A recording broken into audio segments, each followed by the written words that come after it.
Nah, gimana makan rekomendasi gua? Enak kan on? Kata gua ke sohib gua yang satu itu.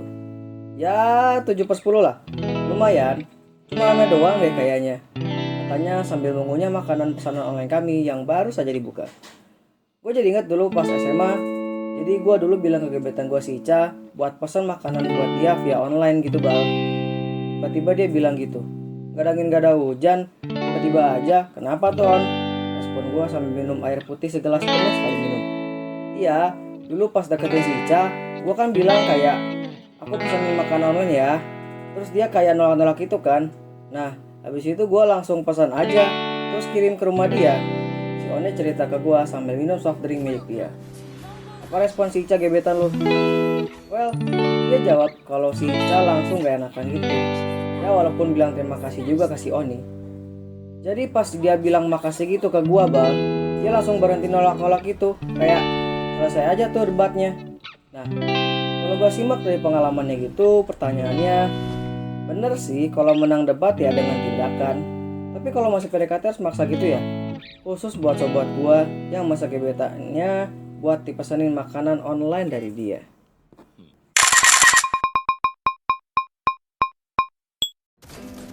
Hi strangers on the internet, it's Vegan and I wanna show you my perspective. Jadi di bagian my perspective kali ini, gue bakal jelasin sudut pandang gue tentang buku 48 Hukum Kekuasaan karya Robert Greene. Dan kali ini gue bakal bahas hukum 9 yaitu raihlah kemenangan lewat tindakan Anda. Jangan pernah menang lewat perdebatan. Hukum ke-9, raihlah kemenangan lewat tindakan Anda. Jangan pernah menang lewat perdebatan. Berbicara tentang pentingnya menunjukkan keberhasilan dan kekuatan melalui tindakan nyata daripada sekedar berdebat atau mencoba membuktikan diri dengan kata-kata. Dalam konteks trik-triknya, berikut adalah beberapa strategi atau trik yang dapat kalian terapkan untuk mengamalkan hukum ke-9. Dan yang pertama, fokus pada prestasi.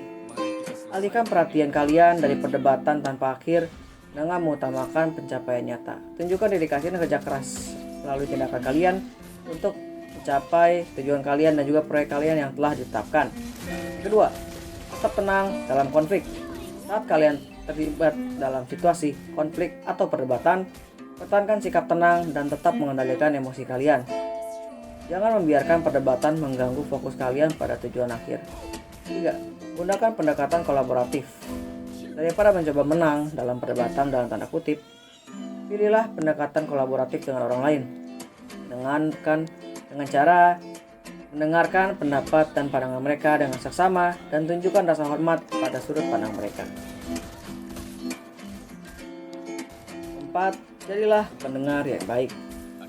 Praktikkan keterampilan mendengarkan yang baik. Berikan perhatian penuh saat orang lain berbicara dan tunjukkan minat pada cerita dan masalah mereka. Jangan sekali-kali memotong pembicaraan. 5. Fokus pada penyelesaian masalah. Saat kalian menghadapi perdebatan pendapat atau masalah, alihkan perhatian kalian pada penemukan solusi daripada berdebat tentang siapa yang benar atau yang salah. Gak penting siapa yang salah, yang penting bagaimana solusinya. Yang keenam, berbicara melalui prestasi. Gunakan hasil kerja keras kalian sebagai alat untuk berbicara tentang kemampuan dan kapabilitas kalian. Biarkan prestasi kalian menjadi bukti tentang kualitas dan kemampuan kalian.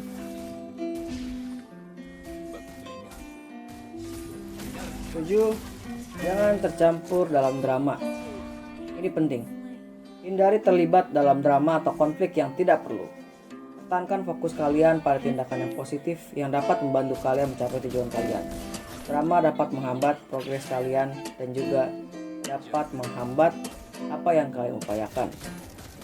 Alih-alih membuat kalian menjadi lebih hebat dan terlihat keren, malah membuat progres kalian terhambat dan juga membuat kalian jadi tidak terlihat serius. Hal ini dikarenakan drama atau konflik yang tidak perlu menunjukkan bahwa kalian lebih suka berdebat ketimbang bertindak langsung dengan aksi yang nyata. Berikutnya, yang ke-8, biarkan orang lain menguji tindakan kalian. Alihkan perhatian dari perdebatan dan kata-kata dengan mengundang orang lain untuk menguji tindakan dan prestasi kalian. Hasil dari tindakan kalian akan berbicara lebih keras daripada kata-kata kalian. 9. Jadilah teladan yang baik. Jadi contoh yang baik dalam tindakan dan perilaku kalian, dan orang lain akan lebih terpengaruh oleh tindakan kalian daripada ucapan kalian. Misalkan, apabila teman-teman melihat sampah di luar ataupun di sekitar pekarangan rumah ataupun di taman, dimanapun, alih-alih membicarakan pentingnya kebersihan, teman-teman bisa langsung ambil sampahnya lalu buang ke tempat yang seharusnya. 10. Jaga integritas. Pastikan bahwa tindakan kalian selaras dengan nilai dan prinsip yang baik. Jangan mencoba untuk mengelabui atau memanipulasi orang lain melalui tindakan kalian yang melanggar integritas kalian sendiri. 11. Fokus pada konsistensi. Pertahankan konsistensi dalam tindakan kalian. Menunjukkan konsistensi dalam perilaku dan pencapaian kalian akan memperkuat pengaruh kalian, hingga orang menilai bahwa kalian adalah orang yang benar-benar bisa menjaga integritas. Kemudian yang ke-12, jadilah pribadi yang berorientasi pada solusi. Sebagaimana dijelaskan pada beberapa tips sebelumnya, alihkan perhatian kalian dari memperdebatkan masalah dan fokuslah pada menemukan solusi yang konstruktif. Tidak hanya menyalahkan orang lain, menjelaskan dan juga membicarakan masalahnya juga tidak penting. Lebih baik langsung cari solusinya saja. Kemudian berikutnya, menghormati dan menerima pendapat orang lain. Jangan mengabaikan atau meremehkan pandangan orang lain. Hormati pandangan mereka dan juga pendapat mereka, dan pertimbangkan sebagai masukan yang berharga serta pengetahuan umum yang dapat menambah wawasan kalian. Kemudian berikutnya, fokus pada hasil. Ingatlah bahwa tujuan utama adalah mencapai hasil yang baik. Jangan terjebak dalam upaya membuktikan diri dalam perdebatan yang tidak produktif.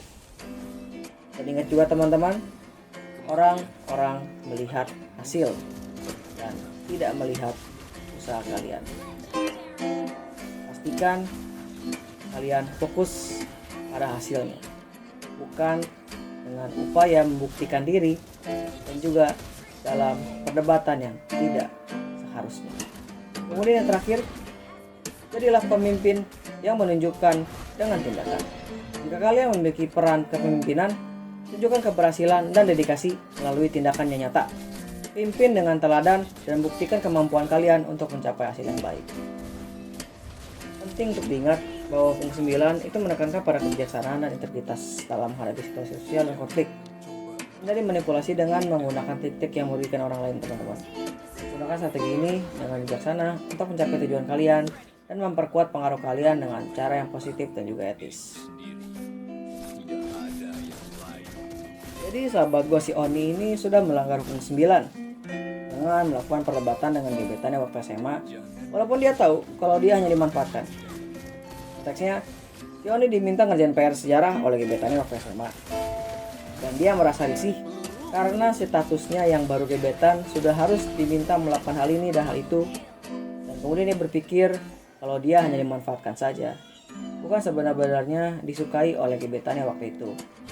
Namun karena dia tidak mengetahui bagaimana cara respon gebetannya tersebut, ya pada akhirnya Oni berdebat dengan gebetannya waktu SMA. Alih-alih langsung melakukan aksi dengan cara ya misalkan dengan tidak merespon chatnya atau dengan ya langsung tidak peduli saja begitu.